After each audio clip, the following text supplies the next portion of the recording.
guys, I'm Maria. I'm going to talk, with this video we are going to show you the alkalinity and hardness lab. The objective of this lab is to learn about the carbonate and hydroxide systems and its buffer capabilities in natural waters. So what is alkalinity? Alkalinity is the capability of a water to neutralize strong acids, and the species that contributes most to the alkalinity in natural waters are OH, bicarbonate, and carbonate, because these species can accept protons, so can neutralize the strong acids in water. So, Yes.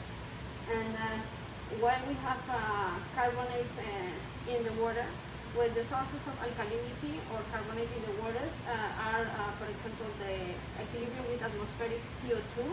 So when we have CO2 in the atmosphere, it can dissolve in water, forming the carbonic acid. And carbonic acid is a weak acid. Can dissociate, releasing a proton and forming bicarbonate, like this. And bicarbonate can also release another proton and form carbonate. So bicarbonate can act as acid and base, because can release a proton and accept protons. Yes. So another sources of alkalinity in the environment in natural waters are, for example, the dissolution of rocks containing carbonate salts, and also the degradation of organic matter that release CO2.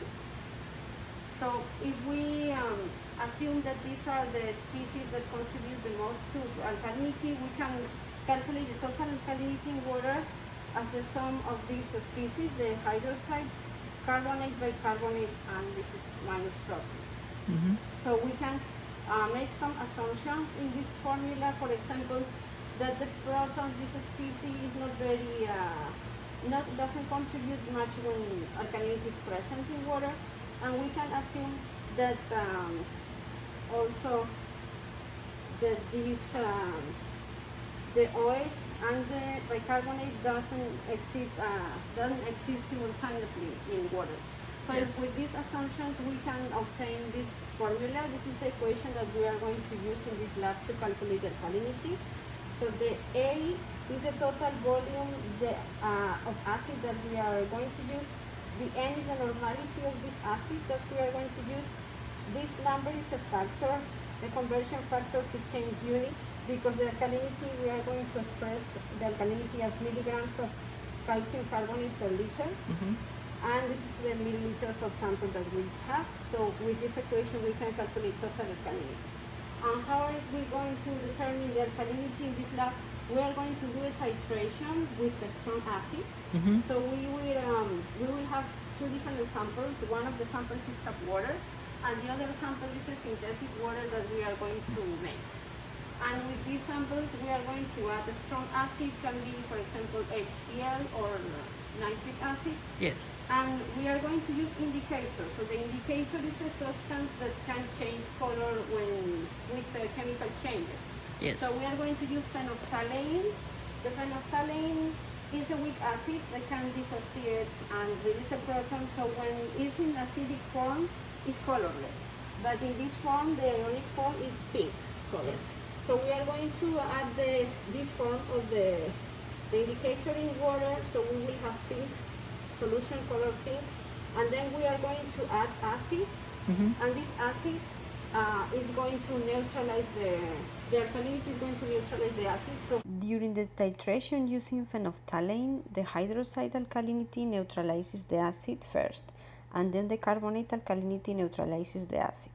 When we reach the phenolphthalein endpoint, that's the water sample will turn colorless.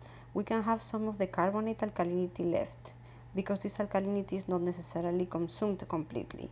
Then we will add a mix indicator, turning the water into blue, and we will continue adding acid. The carbonate alkalinity left from the first titration neutralize the acid, and then the bicarbonate alkalinity neutralize the acid until the final endpoint is reached and the water will be pink again. So this is the way that we are going to determine the alkalinity in this lab. Okay.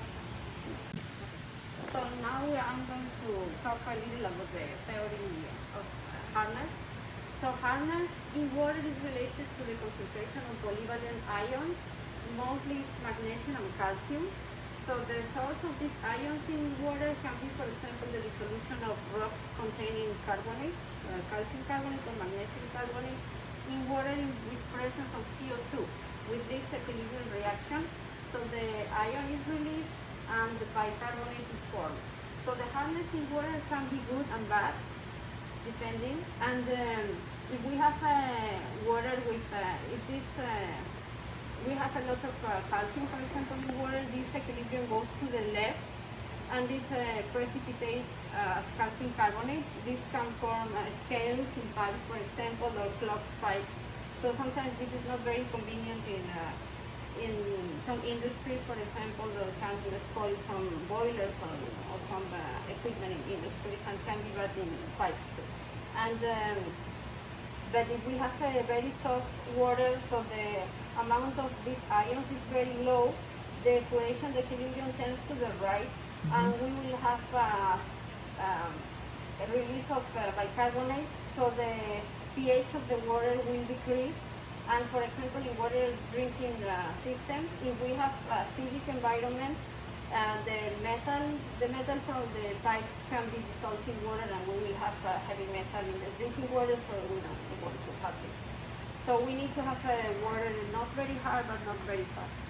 So how are we going to determine the hardness today in this experiment? We are going to do titration again using indicators. In this case, we are going to use this substance, EDT and EDTA. They are able to form complexes with the calcium and magnesium. So we will have two samples again, one sample of tap water and another sample of the synthetic water that we are going to make. And in these samples, we will have magnesium and calcium. So we will add the EDT, and this EDT will form complexes with the calcium and with the magnesium. And in this case, this complex with the magnesium will turn the water red color.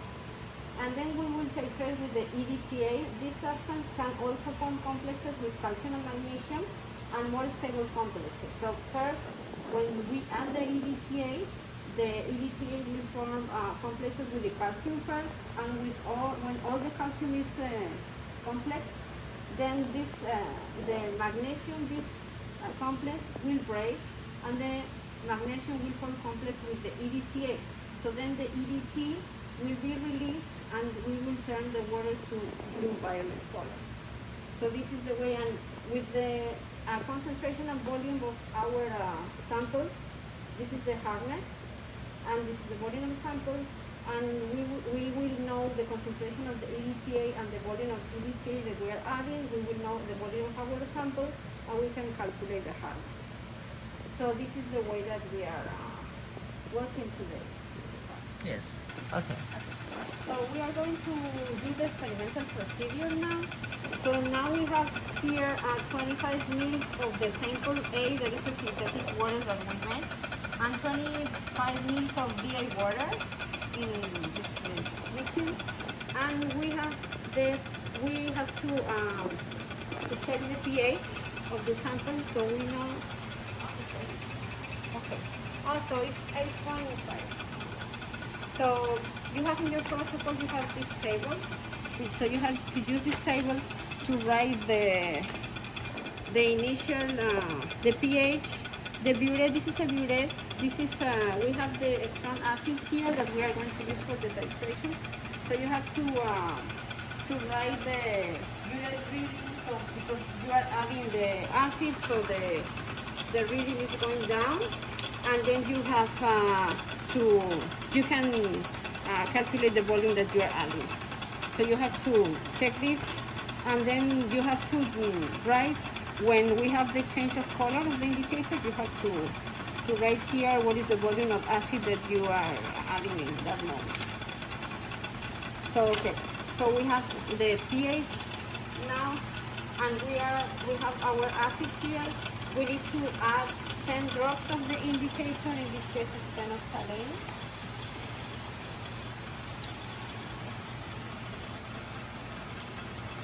So we are going to add 10 drops.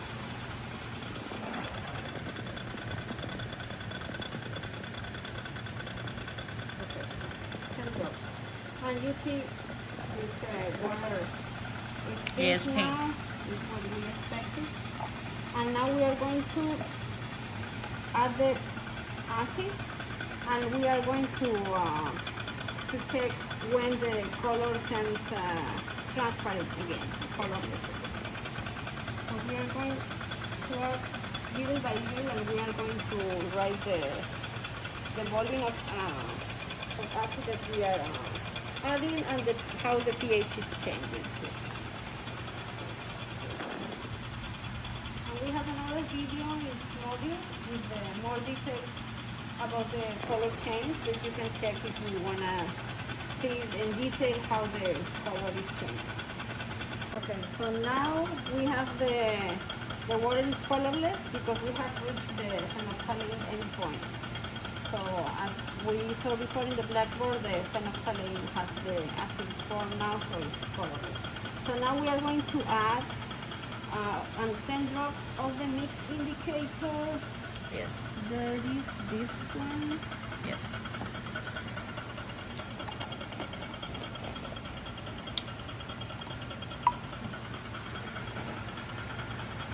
Okay, this is color like blue, green, something like that.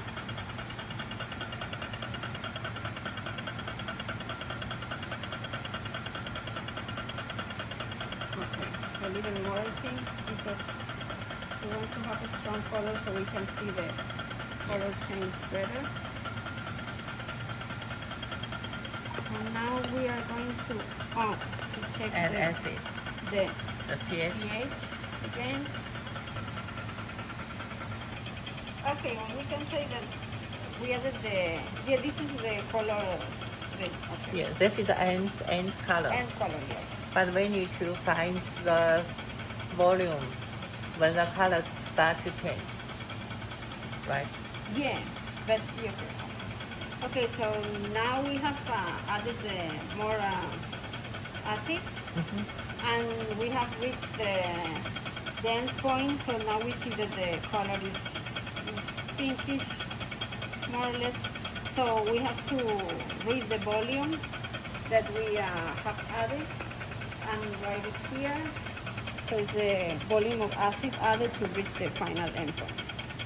Yes. Okay, so now we are going to do the experimental part for the hardness. So we have here 25 mils of the sample C. There is another synthetic water that we prepared, and 25 milliliters of DA water. And we are measuring the pH.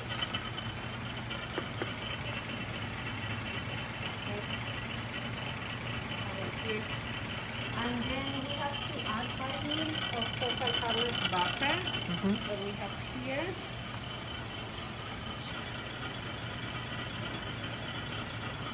So we have the 5 mils.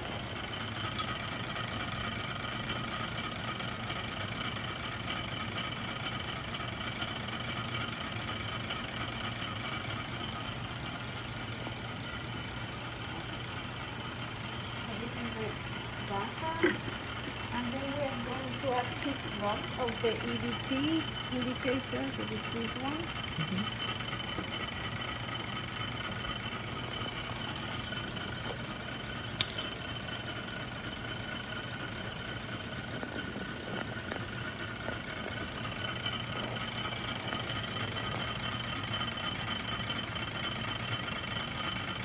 And a strong color. The flavor change color. And we have the EDT. The sample is like red wine, more or less. Yeah. And then we are going to titrate with the EDT that we have here, and until the solution turns to blue. So we are going to add, and the same that before, we have to check the volume that we are adding and the pH, and writing in the paper. So, okay, we are going to do the last determination. It's the calcium hardness of the water. And we have our sample B. This is the sample, this is tap water. So we are going to use this time 10 mils of NaOH that we have here.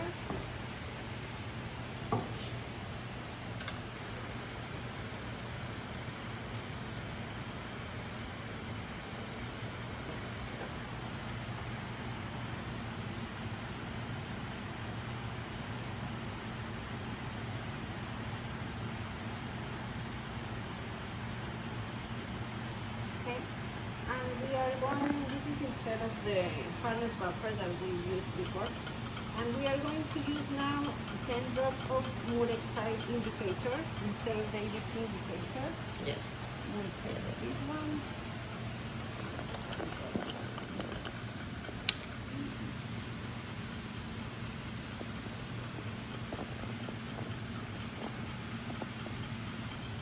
Okay, that's good. Yeah, this is good. Okay, it should be good. Okay, and now we are going to titrate again with the EBT and measure the pH.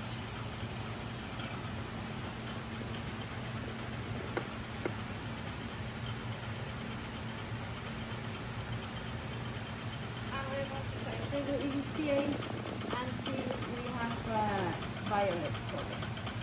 So again, if you want to see the change of color in detail, check the other video that is in this module. Yes. Especially for this change of color, because this change is not very straightforward. And in the same, we have to write the volume that we are adding and the pH.